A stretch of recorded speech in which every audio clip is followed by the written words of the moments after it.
అన్న నమస్తే అన్న. నమస్తే అన్న. ఏం పేరు? నా పేరు సయ్యద్ ముస్తఫా. సయ్యద్ ముస్తఫా. ఓకే, ఏం చేస్తారు మీరు? నేను నా షాప్ అన్న. షాప్. ఓకే, ఏం షాపు? అదే కాయగూరల షాప్. కూరగాయలు.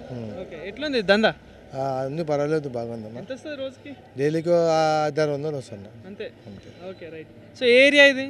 ఇది సరనగర్ అన్న. సరూర్ నగర్. ఇది సికింద్రాబాద్ పార్లమెంట్ కిందకి వస్తుంది కదా? వచ్చేది అన్న. ఓకే, సో మరి ఇక్కడ ఎంపీ ఎవరు తెలుసా? తెలుసు నా కిషన్ రెడ్డి. కిషన్ రెడ్డి. ఓకే. ఎట్లా అనిపిస్తుంది పాలన? కిషన్ రెడ్డి గారి పాలన పర్వాలేదు. వస్తుంటాడా ఎప్పుడైనా ఇటు? వచ్చారన్న. ఎప్పుడైనా ఏదైనా ప్రాబ్లం ఉంటే కానీ? వచ్చారన్న, వచ్చారు. ఏమైనా వెళ్ళి చెప్తే వస్తారు సార్ అన్న. ఓకే, వస్తాడు. వచ్చి మాట్లాడతారు, ఏమన్నా అడుగుతారు.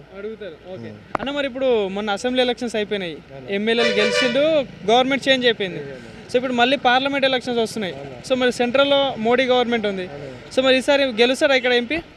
పక్కా గెలుస్తాను. 100%. ఎందుకు అన్న? మంచివాళ్ళు అన్న కిషన్ రెడ్డి. అందరికీ హిందూ ముస్లిం అని లేదు, అందరితో మంచిగా మాట్లాడతారు.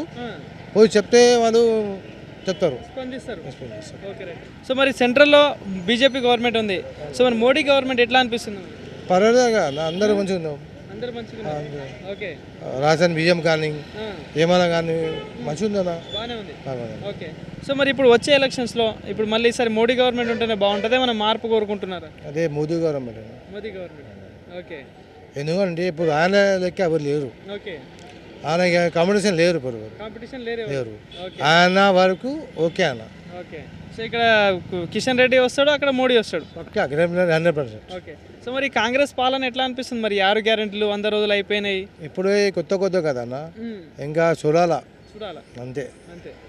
ఎవరికి ఏం చెప్పలేము, మంచిగా ఉందని చెప్తున్నారు కానీ ఇంకా ఏమేమి ముంగట రాలేదు. సో మరి ఇక్కడ ఎమ్మెల్యే ఎవరు తెలుసా? మన తలసాని శ్రీనివాస్ యాదవ్ గారు. ఎట్లుంది మరి అభివృద్ధి పని? ఆయన కూడా మంచోడు అన్న, చాలా డెవలప్మెంట్ చేసిండు ఇక్కడ. ఓకే అన్న, థ్యాంక్ యూ.